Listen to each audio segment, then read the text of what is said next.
बिटिआरनि मोन 12 जि समस्ति दङ दिनै आसाम बिधान सभानि नैथि खेबनि बे भट जे सोलिबाय थादों बेयाव उदालगुरि जिल्लानि मोनब्रै समस्ति माजबाद कालाइगाव उदालगुरि आरो पानेरिया बेयाव माने गोग्लैयो आरो बेबायदियै दिनै शान्तिपूर्ण भाबै बिसायख'थिया माने भट होनाय हाबाफारिया दिनै सोलिगासिनो दङ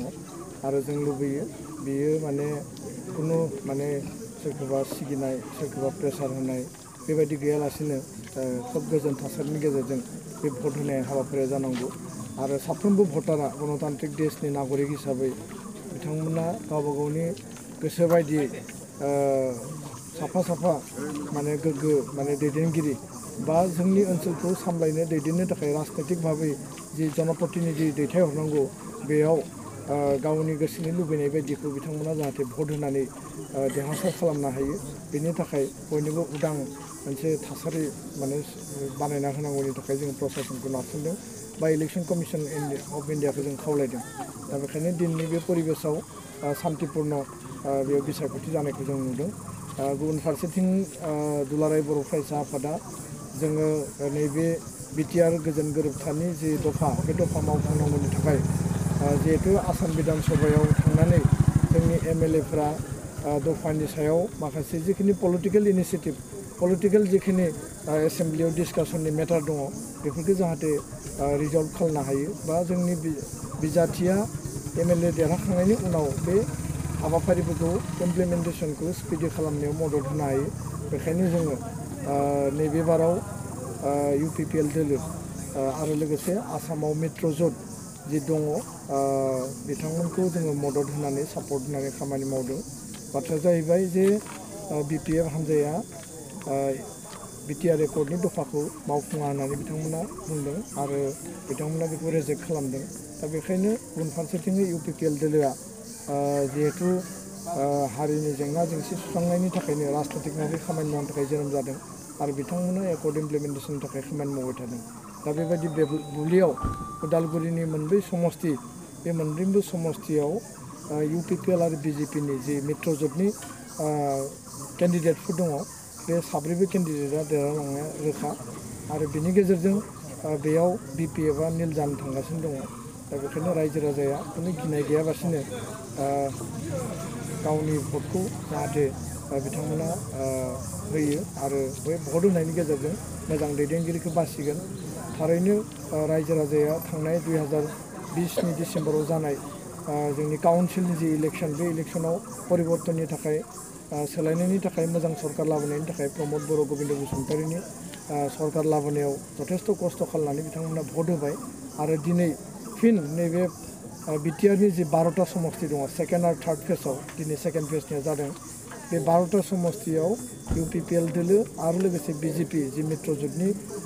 केन्डिडेट्सफोर दङ बिथांमोनखौ बयबो परिबर्तननि थाखाय भट होनानै देरहाहोनांगौ मानो होनना बुङोब्ला बेयाव बिपिएफनि 12 जन एमएलए दङमोन बे एमएलएफोरखौ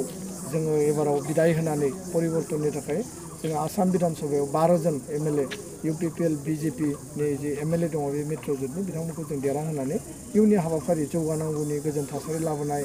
फारसेथिं नोङो जोंनि जेंना जेंसि सुस्रांनाय रायजो राजानि जिखिनि मोननो गोनां अधिकारफोर दङ बेखौ जोङो मोनफुंहोनायनि थाखाय हाबा मावहोनांगौनि बेलायाव जोंनि बिजाथिफोरखौ जोङो एमएलएआव दैथायहरनांगोन गोजोन्थों बिसायख'थिनि रिजाल्टखौ माबायदि नुहुरदों नोंथाङा बिसायख'थिनि रिजाल्टआ बेयाव रोखा आसामाव सेकेन्ड टाइमनि थाखाय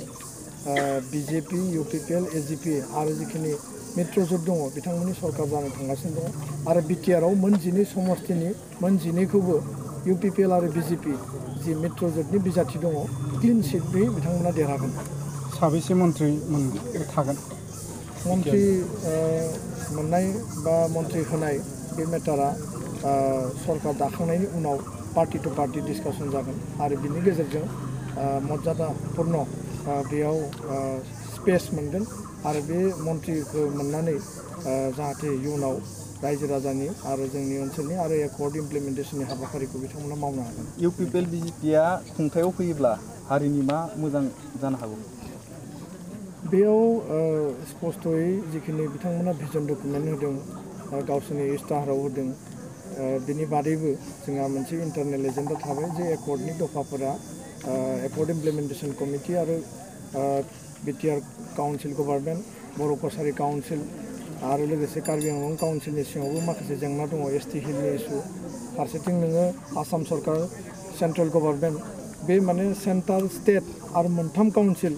जिहेतु इमप्लिमेन्टेसननि थाखाय हाबा मावगोन बेयाव हारि हिसाबैनो बर' हारिनि रिमेनिं जिखिनि इस्युस दङ बे गासैबो रिजल्भ जागोन होननानै जों मिजिंथियो आरो उइदिन 6 मान्थ डिसेम्बरनि गेजेराव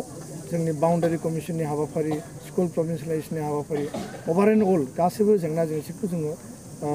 सर्ट आउट खालामनानै बे पार्टखौ फोजोबनायनि थाखाय जों मिजिं लादों आरो बिनि उनाव गुबुन गुबुन बिथिंनि हाबा मावनो गोनां जोंहा गोबां दंबावो गोजोन्थों।